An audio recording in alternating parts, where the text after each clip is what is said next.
Et on commence avec la politique, avec vous, David Revaud-Dallon. La buvette, c'est un sujet, ça pourrait paraître un peu, on va dire, accessoire, mais c'est un lieu très important de l'Assemblée. On se demande si c'est un lieu de travail. Pourquoi ?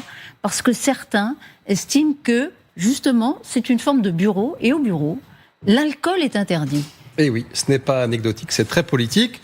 Je vais résumer par cette formule. Boire ou conduire le pays, il faut choisir. Ce sera peut-être bientôt la fin du petit verre de remontant pour les députés à l'Assemblée. C'est ce que propose le député du Loiret Emmanuel Duplessis du parti de gauche Génération. Dans un rapport parlementaire publié vendredi, il préconise d'arrêter la vente d'alcool à la buvette du Palais Bourbon. Pascal Péry est dévasté. C'est dévasté. Je le vois. À l'heure des restrictions budgétaires et du serrage de ceinture pour tous les Français, ce député, il se demande si c'est bien raisonnable de faire passer les verres d'alcool consommés de la dite buvette dans l'enveloppe qu'on appelle des frais de mandat, c'est-à-dire aux frais du contribuable. Rappelons que, selon le déontologue de l'Assemblée, les recettes de la buvette sur la vente d'alcool, c'est à peu près 100 000 € en 2024, dont 90% pris en charge via ces frais de mandat, ce qui reviendrait, grosso modo, à 20 € par mois par député. C'est une goutte d'eau, si l'on ose dire, s'agissant du sujet, dans l'océan des déficits publics. 100 000 €, c'est le chiffre d'affaires de la buvette sur l'alcool, uniquement sur l'alcool. C'est faible. Alors, j'y viens. Un verre, ça va, mais quand il est pris à côté de l'hémicycle, bonjour les débats. On avait mis sur le compte de la dive bouteille certains débordements constatés en 2013, vous vous souvenez, à l'occasion du vote sur le mariage pour tous. Même chose 10 ans plus tard, lors de l'examen de la réforme des retraites. Et en février 2023, une pancarte indiquait même que la buvette était en rupture de stock d'un alcool mentholé bien connu que je ne citerai pas ici. À l'époque, le sujet de l'alcoolisation avait même été jugé suffisamment sérieux pour être abordé par le bureau de l'Assemblée nationale. Il est vrai que quelques députés se sont illustrés ces dernières années par leur état d'ébriété. On raconte même, pardonnez-moi, qu'un élu de gauche pris de boisson y avait vomi. Alors bien sûr, il n'est pas question de dépeindre l'hémicycle comme un lieu de beuverie, parce que les députés, c'est vrai, ils travaillent dur, longtemps, souvent tard le soir, et parfois, comme le disait la pub d'une marque de bière sans alcool, jusqu'au bout de la nuit. Donc il peut apparaître tout à fait normal d'y décompresser un moment autour d'un verre, parce qu'une interdiction n'empêcherait en rien les élus soucieux de s'en jeter un, d'aller le faire un petit peu plus loin autour de l'Assemblée, parce que la France est le pays du vin, que le Palais Bourbon accueille la représentation nationale. Et d'ailleurs, un député RN, Frédéric Falcon, élu de l'Aude, département viticole, on le voit à l'écran, s'est ému et énervé sur X. Nous continuerons à défendre notre viticulture et les vins de l'Aude. Assez de ces mesures d'inspiration islamiste. Et puis, parce que cette buvette, elle existe depuis 1904. C'est traditionnellement l'endroit où les députés de tous bords se croisent, échangent autour d'un verre et même parfois négocient des accords, même si depuis quelques mois, nos députés ont plutôt tendance à s'abreuver de noms d'oiseaux, et ce, sans modération. Je précise, Elisabeth, au passage, que cette buvette, les journalistes n'y ont pas du tout accès. Ils ont leur propre bar et dans ce bar, ils règlent leur consommation. En réalité, la vraie question, elle est ailleurs. Pourquoi, vous l'avez dit, Elisabeth, en introduction, les députés auraient-ils le droit de lever le coude pendant les heures de travail sur leur lieu de travail, alors qu'il n'est plus permis de consommer d'alcool dans nombre d'entreprises et d'administrations, y compris lors des pots de départ et de fin de semaine? C'est le cas ici. C'est le code du travail. C'est le cas ici, dans la tour TF1. Emmanuel Duplessis, l'auteur du rapport, voilà un symbole des passe-droits dont profitent les élus. Et d'ailleurs, on va l'écouter tout de suite. C'est plus une question de principe. Aujourd'hui, sur l'ensemble des lieux de travail, il n'est pas autorisé de consommer de l'alcool pour des raisons assez évidentes à la fois de sécurité, de salubrité et de santé publique. Il existe une exception sur les temps de déjeuner. Aujourd'hui, à la buvette, l'alcool est proposé de 9h à minuit, ce qui me semble rien que sur la position de principe problématique. Bon, là est le véritable sujet sur fond de difficultés croissantes des Français, sur leur pouvoir d'achat, d'interrogations sur le train de vie de l'État. Et alors que le sujet des privilèges est de plus en plus sensible, pour ma part, il m'apparaît pas du tout anormal de mettre au diapason les pratiques des députés et des électeurs. Et il me semble tout à fait raisonnable qu'on ne puisse plus entonner cette traditionnelle chanson « Viens boire un petit coup au Palais Bourbon ». Mais dans le fond, c'est un enjeu de santé publique.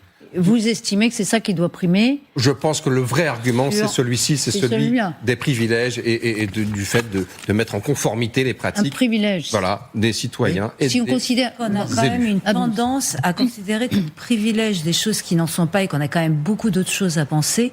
Et que, de toute façon, cette interdiction pour des pots de départ où on peut même plus boire une petite coupe, c'est plus de éduquer les gens, à leur apprendre à ne pas être ivre. Parce que Oui. un verre de vin ou une belle coupe de champagne, c'est agréable et ça ne rend pas les gens ivres. Donc c'est davantage, et c'est ça la santé publique. Sinon on peut pas tout interdire. C'est juste aussi d'apprendre à boire, et ça c'est une éducation. L'éducation Parce que et se la priver- prévention. Non mais Et de la se prévention. priver, parce qu'on a des vins extraordinaires en France, et maintenant on en a de partout dans le monde, et il y a manière d'apprivoiser son palais, d'apprendre. Il y a quand même Oui, tout mais un pas forcément vocabulaire. sur le lieu de travail, Abnous. Mais moi, je pense que sur le lieu de travail, cette espèce d'absolue interdiction n'était pas non plus une chose intelligente. C'est que les gens vont quoi? Vont boire à côté. C'est alors que quelqu'un prend sa Oui, mais la retraite, responsabilité d'ouvrir une pénale bouteille, c'est du pas. chef d'entreprise, Abnous, Mais est confronté à encore ce une fois, problème. on tombe dans la bureaucratie et dans l'administration qu'il Oui, faut qu'on mais ait tous c'est comme cadenassé. ça. C'est le code du C'est un peu travail qui triste. vous dit, sur le lieu de travail, c'est une disposition du code, sur le lieu de travail, on ne consomme pas d'alcool. On pourrait Et- dire que c'est pas un lieu de travail, parce que le lieu de travail, c'est l'hémicycle, Ah non, ce sont le les lieu de travail commissions, s'entend au sens du au périmètre sens d'activité. en fait, du bâtiment. Bien sûr, Parce que bien sûr. c'est vrai que la buvette, on vit, c'est comme une ville. On C'est dort vrai. à l'Assemblée nationale. Oui, il y a son- différents services. On a mais son un appart- coiffeur, une banque. Voilà, on a sa petite chambrée avec son Bien bureau. On a ça, Mais- donc. mais fondamentalement, je suis d'accord avec Abnou sur le fait qu'on est un pays qui produit les meilleurs vins du monde. C'est dommage de s'en passer, quoi. Mais il y a un travail d'éducation à faire. Sur le lieu de travail, c'est autre chose, parce que la responsabilité civile et pénale du chef d'entreprise est engagée. J'ai été confronté à cette problématique dans ma donc vie c'est pas nouveau. d'entrepreneur. Non, c'est pas nouveau. Quand vous faites travailler des gens sur des machines, Oui, avec bien sûr. des risques d'accident, il faut absolument interdire la Évidemment. consommation Et c'est d'alcool, pour ça parce que que c'est les un pots- facteur d'accident du travail. Et Tout à fait, là, mais les pots de fin de départ, c'est après la journée Absolument. de travail, c'est pas en plein milieu, ça c'est dangereux. Mais quand vous faites Et attendez, travailler des juste- gens sur des projets de loi, on peut imaginer aussi que, et comme sur juste, des machines, je on finis évite là-dessus, c'est l'accident. qu'aujourd'hui on remarque que les jeunes qui se retrouvent dans des états de comme Haïti qui a beaucoup boire, c'est des alcools forts, c'est des cocktails où il y a beaucoup de sucre. Donc l'alcool rentre encore plus vite dans le sang, mais ils boivent plus de vin. Et effectivement, le vin, ce n'est pas quelque chose que vous buvez au goulot, c'est vraiment quelque chose qui s'apprécie. Donc c'est aussi de revenir peut-être à ces valeurs-là Eh bien, et voilà. d'arrêter l'ivresse pour préférer la dégustation. C'était intéressant parce que c'est un débat, en fait. C'est un débat de société, de toute façon. Alors, autre débat. Alors là, sacrément aussi passionnel et intéressant, c'est Chine. Alors, on a vu à Paris des gens faire la queue aujourd'hui pour être les premiers à acheter des produits c'est chinois. vrai. On avait dit que Chine était une société qui vendait aussi des poupées érotisées, que c'est la mondialisation, c'est l'environnement qui est piétiné. Et pourtant, voilà, le pouvoir d'achat fait que les gens sont venus. Alors. Et vous dites, moi, je n'aurais pas fait la queue, mais même, je n'irai plus au BHV. Non, je n'irai plus au BHV. On va donner quand même quelques informations, les dernières informations dans ce dossier qui est un feuilleton. C'est la raison pour laquelle on a voulu le traiter ce soir. Le gouvernement annonce une procédure de suspension de la plateforme Chine. Alors, c'est le ministre M. Papin qui l'a annoncé cet après-midi à l'Assemblée nationale, mais il y avait en effet aujourd'hui devant le BHV, puisque c'était le jour J, deux types de populations. Vous voyez, les gens que vous avez décrits qui montaient au dernier étage, je crois que c'est au 5e étage pour acheter des produits Chine, et puis vous aviez ceux qu'on voit là à l'écran, qui est hostile à l'arrivée de ce géant chinois, de cette plateforme chinoise, dans cet endroit qui est quand même très emblématique. Art Nouveau, la dernière impératrice de France, il faisait ses commissions, enfin voilà. Bon, il y a tous ces éléments. Moi, je me pose une question qui est une question un peu plus économique, qui est de dire, qui gagne dans ce mariage ? Est-ce que c'est le BHV ? Est-ce que c'est Chine ?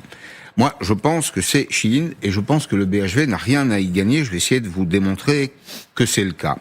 D'abord, je suis favorable à l'innovation. Je suis favorable à la libre concurrence. Il ne s'agit pas de verrouiller la situation. Je suis favorable à la libre concurrence quand tout le monde la respecte. Or, l'offre de la plateforme chinoise que vous allez retrouver au BHV ne respecte aucune des règles du commerce. Et pour moi, c'est aussi un problème de souveraineté. Écoutez, produits dangereux, vêtements jetables, travail sous-payé, ravage de l'environnement. Parliez de l'environnement. savez que les produits qui partent de Chine, chaque jour, c'est l'équivalent de 80 Boeing 747. Pour Chine, pour cette 80 Boeing 747 remplis à ras-bord de ces produits qui sont fabriqués dans des soupentes chinoises par on ne sait pas trop qui, avec des droits sociaux quasi inexistants. Politique de prix prédateur. Qu'est-ce que c'est que la politique de prix prédateur? C'est une politique qui permet de vendre. On s'autorise à le faire. C'est une stratégie pour chasser les concurrents. C'est-à-dire, on vend en dessous de ses coûts de production, non pas pour servir les intérêts des consommateurs, mais pour vider le marché de ses propres concurrents. Et évidemment, alors il y a cet argument que j'ai entendu aujourd'hui autour du BHV qui consiste à dire mais on achète déjà chinois. Bon, je dis argument stupide, c'est pas la peine de leur faire la courte échelle. Argument stupide, argument d'autruche. Et je rappelle simplement une règle simple, c'est que dans ce domaine, les petits prix font les petits salaires. Est-ce qu'on a envie de vivre dans un monde de petits salaires quand on est obsédé par le pouvoir d'achat du matin au soir? Alors, nos achats nous engagent. Quand un produit est gratuit, vous connaissez la formule, c'est que vous êtes le produit. C'est exactement ce qui est en train de se passer aujourd'hui. Et puis, je ne crois pas non plus à la logique commerciale du BHV. D'abord, il n'y a aucune innovation. C'est le langage du dirigeant qui dit on a toujours innové. Mais il n'y a pas d'innovation à faire venir un prédateur et à reprendre le travail des autres. J'ajoute que Shein est une plateforme qui s'adresse plutôt à la génération Netflix, Deliveroo, c'est-à-dire des gens qui restent assis dans leur canapé, qui vont continuer de commander. Quel intérêt aurait-il à aller dans un point de vente? À supposer d'ailleurs que la clientèle se déplace, est-ce que toutes les autres marques en profiteront? Non, je ne crois pas, parce que ceux qui achètent Shein achètent des petits prix. Or, le BHV est un magasin plutôt premium. Je ne pense pas que les autres enseignes qui sont au BHV en profiteront. Tout ceci est très dangereux, à moins, Elisabeth, que Shein n'ait payé un droit d'entrée considérable qui permettrait de régler les problèmes de trésorerie du BHV. Ah, vous pensez qu'il y a un deal, comme on dit? Ah, je pense. Vous pensez qu'en fait, Shein sauve le BHV? Je pense et donc, que le BHV est absolument étanche à tous les arguments que vous avez remarquablement présentés, qui ne constituent pas des arguments, d'ailleurs, commerciaux à proprement parler. Mais juste pour finir, parce que faut laisser du temps à Abnous, mais vous n'êtes pas contre l'innovation. Il vaudrait peut-être être plus offensif que défensif face à la Chine. Je suis d'accord. Peut-être nous pouvoir effectivement être concurrentiels plutôt que de vouloir nous claquemurer parce qu'on n'y arrivera pas en réalité. 80 Boeing qui partent chaque jour de Chine, ils vont forcément atterrir aussi en France. C'est ça. Merci beaucoup Pascal, c'était passionnant. Et alors j'ai presque envie de faire un lien avec votre chronique parce que les personnes qui étaient là dans la queue au BHV, c'était parce que c'est pas cher. Le pouvoir d'achat, c'est un des arguments qui a fait gagner Zoran Mamdani aujourd'hui à New York. C'est un événement absolument considérable que la ville la plus connue au monde se soit donnée à ce maire. Dites-nous.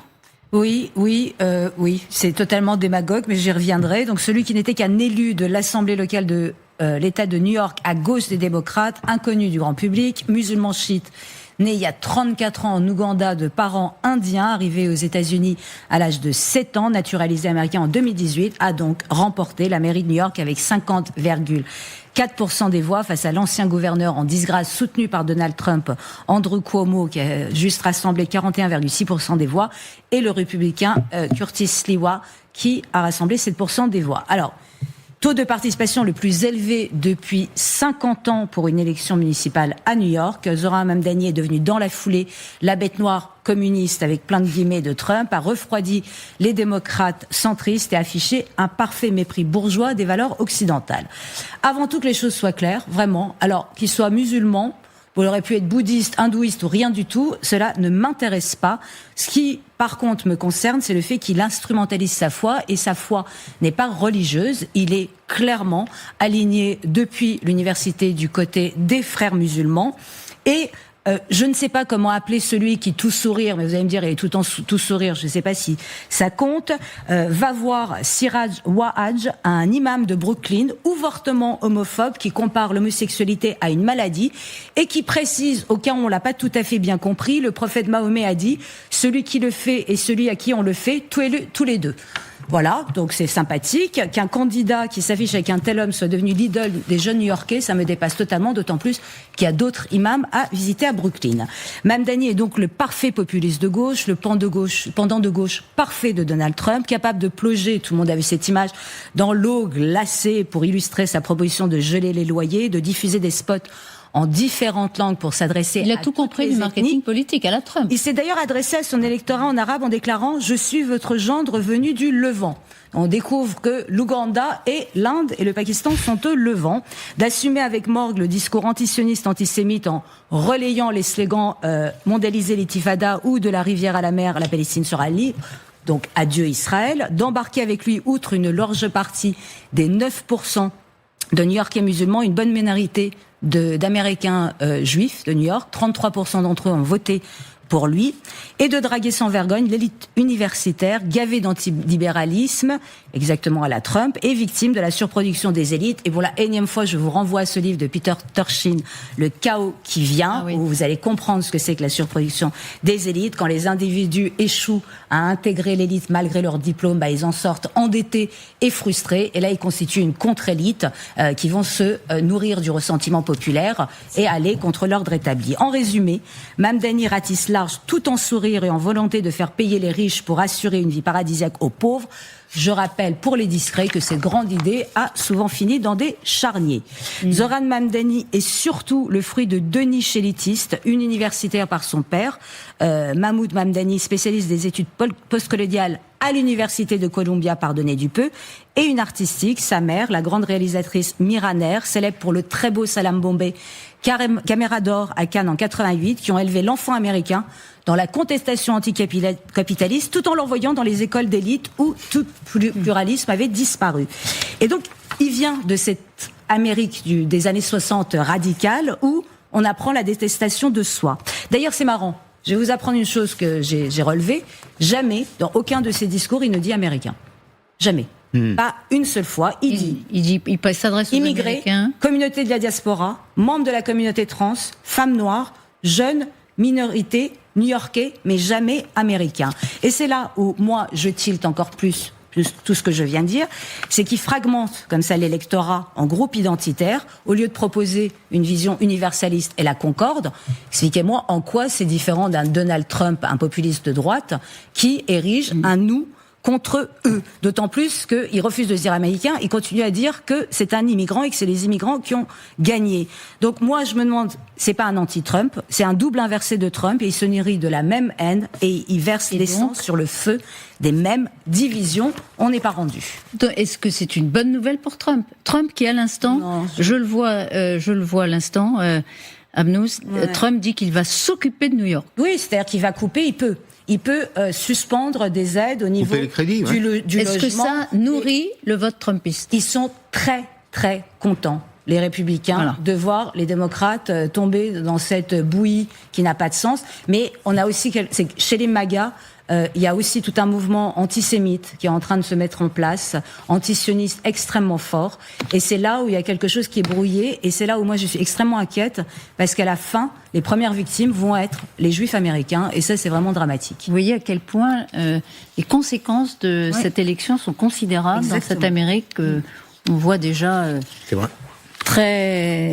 très bousculée. Polarisée. Depuis des années. De quoi est-il le nom, ce nouveau maire de New York ? Vous nous l'avez parfaitement raconté. Merci beaucoup, David. Vous aviez un tout petit mot, il y a une seconde à dire. Non, je crois que ça a été parfaitement dit, mais c'est très inquiétant de voir cette dynamique, comme la façon dont les deux courants vont se nourrir l'un l'autre. Certains estiment qu'il n'est pas aussi ambigu, en tout cas dangereux, que d'autres. On le verra. Pour vous, c'est votre conviction.